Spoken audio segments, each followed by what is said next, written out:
जयपुर से खबर है, जहां जयपुर के विद्याधर नगर क्षेत्र में बुधवार देर रात करीब 12:30 बजे मोदी फर्नीचर चौराहे के पास तेज रफ्तार का कहर देखने को मिला। बेकाबू वाहन ने साइकिल सवार मजदूरों को टक्कर मार दी, जिससे एक मजदूर की मौके पर ही दर्दनाक मौत हो गई, जबकि 2 अन्य गंभीर रूप से घायल हो गए हैं। वहीं हादसे की सूचना मिलते ही पुलिस प्रशासन तुरंत हरकत में आया और घटनास्थल का निरीक्षण कर स्थिति को संभाला।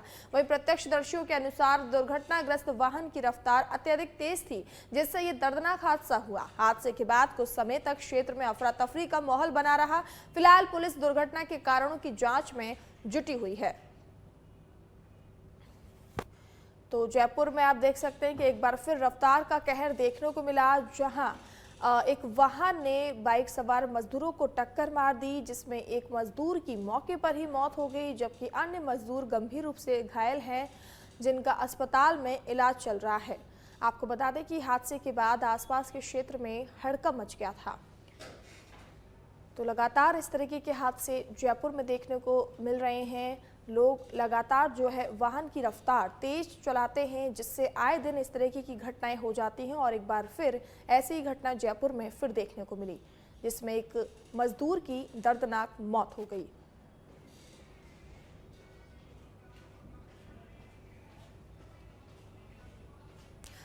झालावाड़ के खानपुर से बड़ी खबर है, जहां पुलिस द्वारा उचित कार्रवाई नहीं होने पर युवक विद्युत टावर पर चढ़ गया। 1 घंटे से 132 केवी टावर पर युवक चल रहा हाई वोल्टेज ड्रामा। आपको बता दें कि पुलिस और परिजन लगातार कर रहे हैं युवक को समझाने की कोशिश। युवक के भांजे और एक अन्य व्यक्ति के बीच विवाद में पुलिस द्वारा कार्रवाई नहीं करने की बात सामने आई है। पुलिस ने भांजे द्वारा रिपोर्ट थाने में नहीं दर्ज करवाने की बात कही है। वहीं आपको बता दें कि युवक उच्च अधिकारियों को मौके पर ही बुलाने की कर रहा है मांग। सूचना के बाद पुलिस ने विद्युत सप्लाई भी बंद कर दी थी। तो आप ये तस्वीरें देख सकते हैं कि किस तरीके से युवक जो है चढ़ गया है ऊपर टावर पर, जिसके बाद आसपास जो है हड़कंप मचा हुआ नजर आ रहा है। युवक को समझाने की लगातार कोशिश की जा रही है और इसके चलते जो है बिजली भी बंद कर दी गई है, अन्यथा कोई बड़ा हादसा हो सकता था।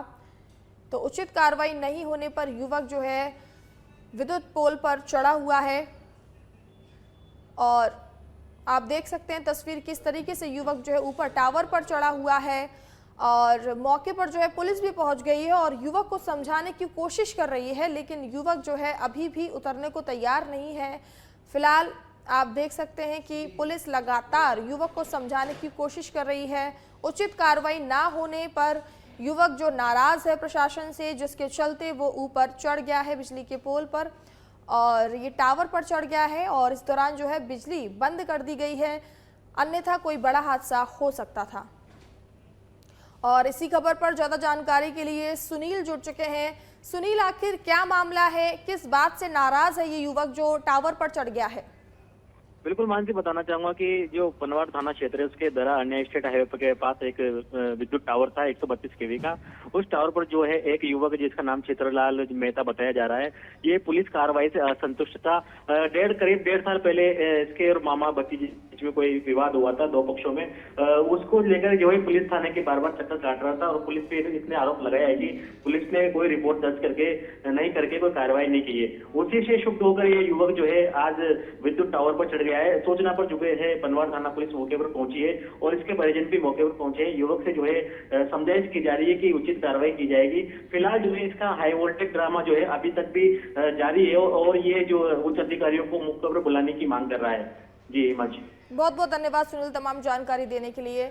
तो आप देख सकते हैं कि उचित कार्रवाई ना होने पर नाराज युवक जो है बिजली के पोल पर चढ़ गया है और लगातार प्रशासन जो है उनको आश्वासन दे रहा है, बट इसके बाद भी ये हंगामा लगातार जारी है।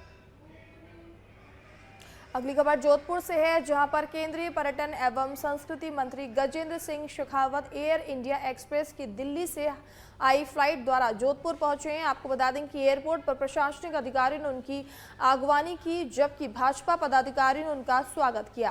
केंद्रीय मंत्री शेखावत जोधपुर प्रवास के दौरान कई स्थानीय कार्यक्रमों में शिरकत करेंगे और आगमन पर उन्होंने मीडिया से भी बातचीत की। यूरोपियन यूनियन के साथ में Indo European union FTA agreement sign हुआ जिसे पूरी दुनिया ने मदर ऑफ ऑल डील्स के रूप में स्वीकार किया, और निश्चित रूप से उसके चलते हुए भारत में मैन्युफैक्चरिंग की संभावना और एक्सपोर्ट की संभावनाओं को बहुत बड़ा बल मिला। देश का बजट जो है वो देश के एक लक्ष्य को लेकर के, देश को कहाँ ले जाना है, किस दिशा में ले जाना है, सरकार की क्या प्राथमिकता रहेंगी, इसके बारे में एक डॉक्यूमेंट के रूप में काम करता है। माननीय मोदी जी के नेतृत्व में सरकार पिछले 11 साल से ये 12वां बजट जब हमने प्रस्तुत किया है, हमारा लक्ष्य सुस्पष्ट है, सुनिश्चित है। सभी लोग इस बात को जानते हैं कि हम भारत को 2047 तक विकसित भारत बनाने के लक्ष्य को लेकर के काम कर रहे हैं। विजन भी बिल्कुल क्लियर है और उसके साथ साथ में मार्ग भी एकदम सुस्पष्ट है, और मार्ग है कि हम भारत में लोगों को सहयोग के बजाय उनका सशक्तिकरण करने को प्राथमिकता देते हुए काम करते हैं। माननीय प्रधानमंत्री जी ने हमेशा कहा कि हमारे लिए रेटोरिक के ऊपर डिलीवरी है, मीन्स केवल बातें करने के बजाय हम जो कहते हैं वो करके दिखाते हैं। माननीय प्रधानमंत्री जी ने हमेशा कहा कि हमारे लिए सत्ता से ज्यादा देश महत्वपूर्ण है, और इसलिए हम बड़े कड़े फैसले लेकर के देश को आगे बढ़ाने के उद्देश्य के साथ में काम करते हैं। दिवंगत भाजपा नेता हेम सिंह भड़ाना के निधन पर राजनीति से ऊपर उठकर शोक व्यक्त करने का दृश्य उस समय देखने को मिला जब कांग्रेस के वरिष्ठ नेता सचिन पायलट बगेरी कला स्थित उनके निवास पहुंचे। सचिन पायलट ने शोक संतप्त परिजनों से अपनी मुलाकात कर गहरी संवेदनाएं प्रकट की और इस कठिन घड़ी में उन्हें धैर्य और साहस बनाए रखने का संदेश दिया। शोक सभा के दौरान वातावरण पूरी तरह से भावुक हो गया जब सचिन पायलट ने हेम सिंह भड़ाना के सार्वजनिक जीवन, उनकी सादगी और जनसेवा को याद करते हुए कहा कि वह राजनीति में रहते हुए भी हमेशा आमजन से जुड़े रहे। श्रद्धांजलि सभा में विभिन्न राजनीतिक दलों के नेताओं की मौजूदगी ने यह स्पष्ट कर दिया कि हेम सिंह भड़ाना को सर्वदलीय सम्मान प्राप्त था। इस दौरान सचिन पायलट के साथ कांग्रेस के कई वरिष्ठ नेता भी मौजूद रहे।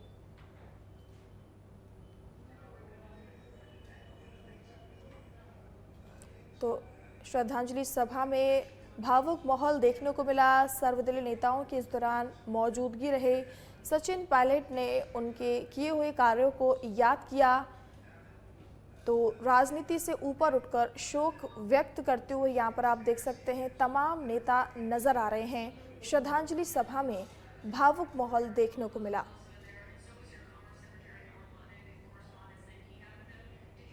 पुलिस आयुक्त ओम प्रकाश पासवान और पुलिस उपायुक्त मुख्यालय एवं यातायात शाहीन सी के निर्देशानुसार अतिरिक्त पुलिस उपायुक्त मुख्यालय सुनील के पवार के सुपरविजन में CST टीम प्रभारी SI हेमराज तनवर ने बड़ी कार्रवाई करते हुए लूड़ी थाना क्षेत्र में अवैध बजरी खनन व परिवहन पर भांडाफोड़ किया है। कार्रवाई के दौरान बजरी से भरे 4 डंपर और 1 एस्कॉर्ट स्विफ्ट कार जब्त की गई है, जबकि कई आरोपियों को गिरफ्तार किया गया है। तो लूड़ी क्षेत्र में अवैध बजरी पर कार्रवाई की गई है। टीम ने 4 बजरी से भरे डंपर को जब्त किया है। 1 एस्कॉर्ट स्विफ्ट कार भी इस दौरान पकड़ी गई है। कार्रवाई SI मेहराज तनवर के नेतृत्व में की गई है। इस दौरान कई आरोपियों को गिरफ्तार भी किया गया है।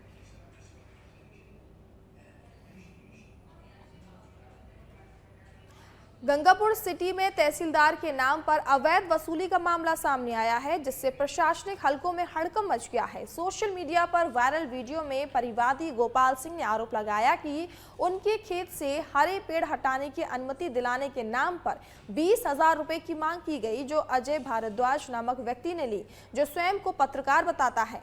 आरोप है कि ना तो अनुमति दिलाई गई और ना ही राशि वापस की गई। मामला तहसीलदार के नाम पर वसूली से जुड़ा बताया जा रहा है। हालांकि इस संबंध में अब तक कोई प्रशासनिक कार्रवाई की आधिकारिक पुष्टि नहीं हुई है। तो खेत से पेड़ हटाने की अनुमति के नाम पर 20,000 रुपए मांगे गए। खुद को पत्रकार बताने वाले व्यक्ति पर पैसे लेने का आरोप लगाया गया है और अभी तक इस पर कोई भी प्रशासनिक कार्रवाई की आधिकारिक पुष्टि नहीं हुई है। तहसीलदार के नाम पर वसूली का आरोप लगाया जा रहा है।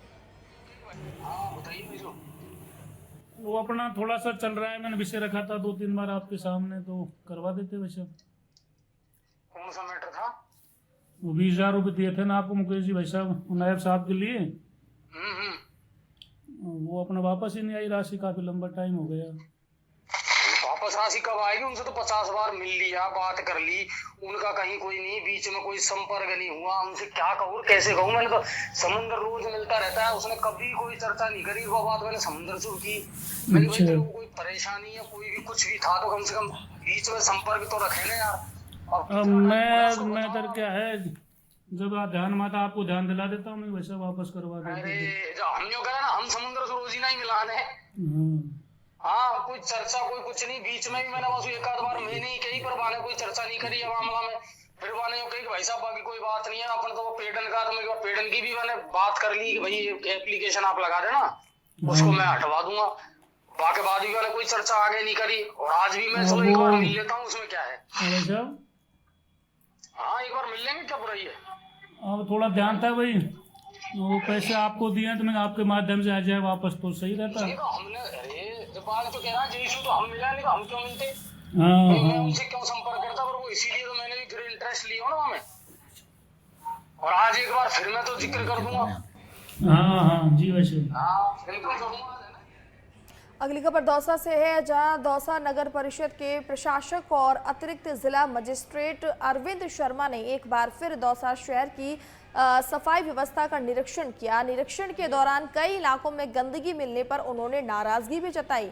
इस दौरान ये भी सामने आया कि कुछ सफाई कर्मी स्वयं सड़कों पर कचरा डाल रहे हैं, जिसे एसडीएम ने गंभीर लापरवाही बताया।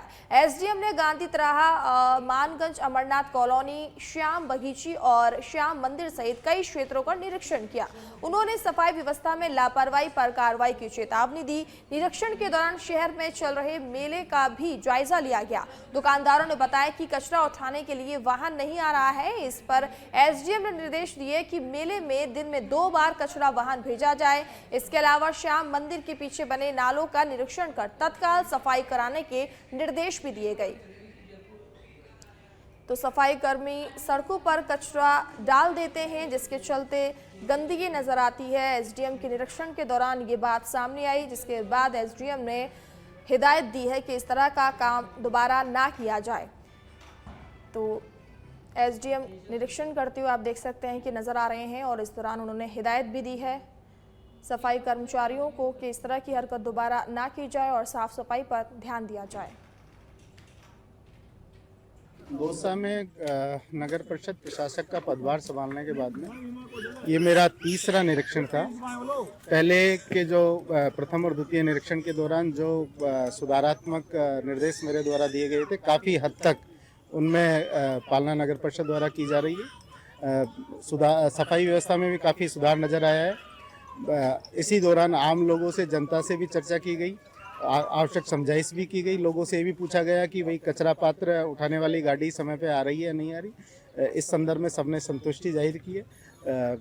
एक ज़रूर इश्यू आया था, पहले भी आया था कि भाई कचरा पात्र वाली गाड़ी कॉलोनी में रुकती नहीं है। इस संदर्भ में निर्देश जारी किए गए हैं कि प्रत्येक कॉलोनी में, मोहल्ले में जब कचरा गाड़ी आए। अगली खबर हिंडौन सिटी से है, जहां पर एक मामूली सड़क दुर्घटना ने बड़ा विवाद खड़ा कर दिया है। नई मंडी थाने के पास कार और बाइक की टक्कर के बाद पूर्व बीसीएमओ डॉक्टर दीपक चौधरी और श्री महावीर जी थाने में तैनात कांस्टेबल महेंद्र गुर्जर के बीच कहासुनी हुई, जो हाथापाई में तब्दील हो गई। गुस्से में कांस्टेबल ने हेलमेट से डॉक्टर के सिर पर वार कर दिया, जिससे उनका सिर फट गया। घायल डॉक्टर चौधरी को हिंडौन जिला चिकित्सालय में भर्ती कराया गया और उनका इलाज जारी है। इसके बाद डॉक्टर चौधरी ने नई मंडी थाने में एफआईआर दर्ज कराई है, जिसमें कांस्टेबल पर हमला करने का आरोप लगाया गया है। तो डॉक्टर और पुलिसकर्मी के बीच मामूली कहासुनी के बीच मारपीट शुरू हो गई, जिसके बाद डॉक्टर का सिर फट गया और उनका इलाज अस्पताल में जारी है। फिलहाल डॉक्टर ने आरोपी कांस्टेबल के खिलाफ मामला दर्ज करवा दिया है। गोपाल टाकीज के साइड में जो रोड है उससे क्रॉस कर रहा था, दूसरे वाले रोड पे जा रहा था। मैं पूरा रोड क्रॉस कर चुका था, तभी एक मोटरसाइकिल चालक काफी तेजी से आया और जबरदस्ती आके मेरी जो कार की जो नंबर प्लेट थी उसमें जबरदस्ती आके घुस गया। तो मेरे जो कार की जो नंबर प्लेट थी उसमें उसका पैरदान फंस गया। उसकी वजह से वो वहीं रुक गया। मैं उतर के मैंने पूछा, भाई इतनी जल्दबाजी क्यों कर रहा है तू? तो मुझसे उसने गाली दे के बोला कि गाड़ी पीछे ले, माँ की गाली देते हुए मैंने कहा भाई दादागिरी क्यों कर रहा है? कि ऐसे ही दादागिरी करूंगा मैं तो वो जो कर रहा है।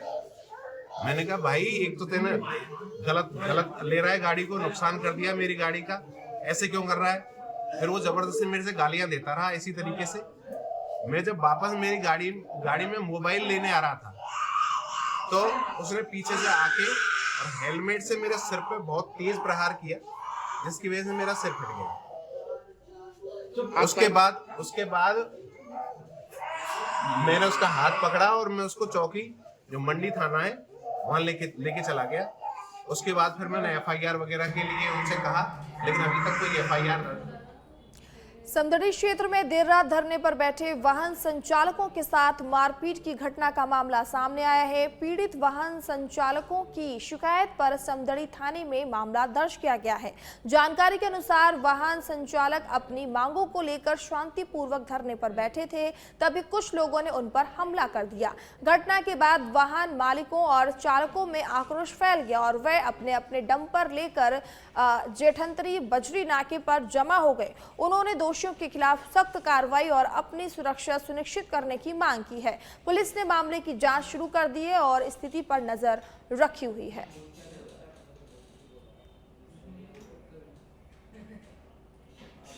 अगली खबर डीडवाना से है, जहां पर प्रदेश भर में मतदाता सूची अपडेट करने के लिए SIR प्रक्रिया तेज चल रही है। इस अभियान में BLO घर घर जाकर मतदाता सत्यापन, नाम जोड़ने, घटाने और सुधार का कार्य कर रहे हैं। खराब मौसम, समय की कमी और सामाजिक दबावों के बावजूद BLO पूरी निष्ठा से अपनी जिम्मेदारी निभा रहे हैं। इस बीच डीडवाना जिला प्रशासन ने BLO के कार्य को सम्मान देने की अभिनव पहल की है। जिला कलेक्टर डॉक्टर महेंद्र खड़गावत ने SIR कार्य में जुटे BLO को अपने अनुभव और संस्मरण लिखकर देने के निर्देश दिए हैं। इन अनुभवों को BLO की SIR नामक पुस्तक के रूप में प्रकाशित किया जाएगा। कलेक्टर के अनुसार ये पुस्तक भविष्य में होने वाले SIR अभियानों के लिए एक मार्गदर्शिका बनेगी। BLO और शिक्षक संगठनों ने इस फैसले का स्वागत करते हुए इसे लोकतांत्रिक प्रक्रिया को मजबूत करने की दिशा में महत्वपूर्ण कदम बताया है। BLO की जो पुस्तिका छपेगी तो इसमें इस बार सेकंड SIR हुआ है, तो जो पहले SIR हुआ उसके बारे में हमें कोई विशेष जानकारी नहीं मिली, और जो ये SIR हुआ इसमें जो काम करने अंदर BLO को काफ़ी कठिनाई हुई। जो पुस्तक छपेगी उससे जो आगे इस प्रकार के कार्यक्रम होंगे उसमें बहुत ज़्यादा सुविधा मिलेगी उनको, और जो नई पीढ़ी है वो काम करेगी तो उनको आने वाला SIR जब भी 20-22 साल 25 साल बाद में होगा तो ये जो इस SIR में समस्याएं आई थी मैंने जिला प्रशासन ने हमें पूर्ण सहयोग किया, हमारी समस्याओं को फील्ड में आने वाली समस्याओं को दूर किया, तो उसी प्रकार आने वाले में वो कम रहेगी।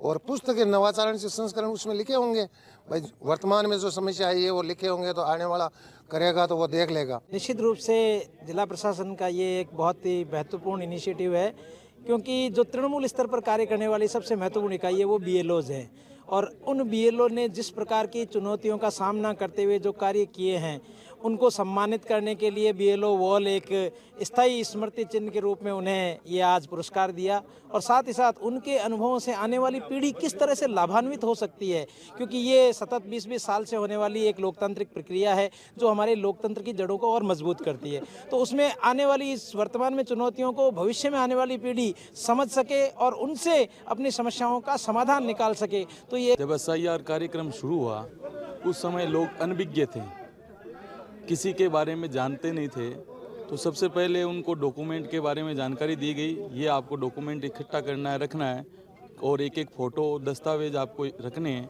और मैपिंग हमने सबसे पहले कर दी थी, इसलिए हमारे सामने कठिनाइयों का सामना कम हुआ, और दिन रात हमने अथक प्रयास किया है, और प्रयास करते हुए कई प्रकार से दूसरे BLO से भी हमने सहायता ली है। और यहाँ SIR के दौरान जिन समस्याओं का सामना करना पड़ा और कितनी खूबसूरती से या कितने अपने व्यवहार से इन्होंने उन समस्याओं का समाधान किया, 1 से 1.5 पन्ने के संस्मरण हमने सभी BLO से मांगे हैं। उनको एक पुस्तक के रूप में प्रकाशित करेंगे ताकि चुनाव में जो नए BLO लगते हैं या अगले आज से 20 साल बाद जब SIR होगी तो ये पुस्तक एक रेफरेंस बुक के रूप में काम करेगी। उनको ये बताएगी कि इस कार्य को आज से 20 साल पहले कितनी खूबसूरती से अंजाम दिया गया था और क्या क्या कठिनाइयाँ आई और किस प्रकार से उन कठिनाइयों का बहुत ही हंसते हुए और बहुत ही सरलता से सुगमता के साथ उसका निवारण कर लिया गया। ये पुस्तक हमेशा चुनाव संबंधी सभी चुनावों में और किसी भी चुनाव संबंधी SIR हो या कोई और चुनाव हो उसमें रेफरेंस बुक के रूप में कार्य करेगी। बहुत जल्द हम उसका भी प्रकाशन करेंगे और इसमें कोई दो राय नहीं कि लोकतंत्र को जिंदा रखने में BLO की बहुत महत्वपूर्ण भूमिका है और हमारे इसको भी कहने में कोई दो राय नहीं कि हमारे शिक्षकों को भी इसमें बहुत बड़ा योगदान है, जिनको बड़ी संख्या में सुपरवाइज़र, BLO और मास्टर ट्रेनर के रूप में लगाया जाता है। बच्चों की पढ़ाई ज़रूर थोड़ी डिस्टर्ब होती है, लेकिन अगर देश के लोकतंत्र को जिंदा रखना है तो बलिदान देना पड़ता है और ये इनका छोटा सा समय का जो बलिदान है वो प्रशासन को, और प्रशासन इनका नमन करता है, धन्यवाद देता है और उनको शुभकामनाएं देता है इनके उज्जवल भविष्य। अगली खबर श्री माधोपुर से है, जहां कंचनपुर जोरावर नगर के लाडले अग्निवीर करण सिंह राठौड़ की शहादत पर पूरे क्षेत्र में शोक छा गया। उनका पार्थिविक देह को फूल मालाओं से सजाकर सेना के ट्रक में पुलिस थाने से रवाना किया गया। 15 किलोमीटर लंबी तिरंगा रैली के साथ पार्थिविक देह को ले जाया गया, जिसमें लोग जगह जगह पुष्प अर्पित कर शहीद को नमन कर रहे थे। उपस्थित लोगों ने भारत माता की जय और वीर शहीद करण सिंह अमर रहे के गगनचुंबी नारे लगाए। अग्निवीर करण सिंह राठौर सिलीगुड़ी बागडोगरा में तैनात थे। उनका अंतिम संस्कार सैन्य सम्मान के साथ राठौड़ों की ठाड़ी में किया जाएगा।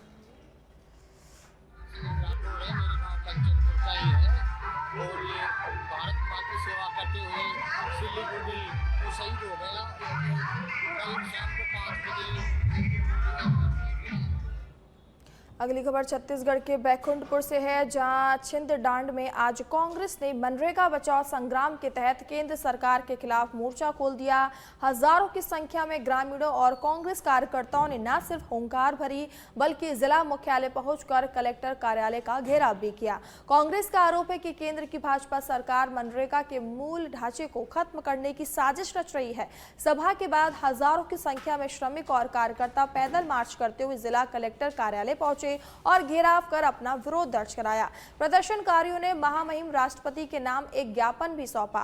राज्यों पर आर्थिक बोझ डालना बंद हो। कांग्रेस ने साफ कह दिया कि ये तो बस शुरुआत है, जब तक मनरेगा को उसके पुराने और शक्तिशाली स्वरूप में वापस नहीं लिया जाता ये संग्राम जारी रहेगा। अब देखना होगा कि इस बड़े आंदोलन का केंद्र सरकार पर क्या असर पड़ता है।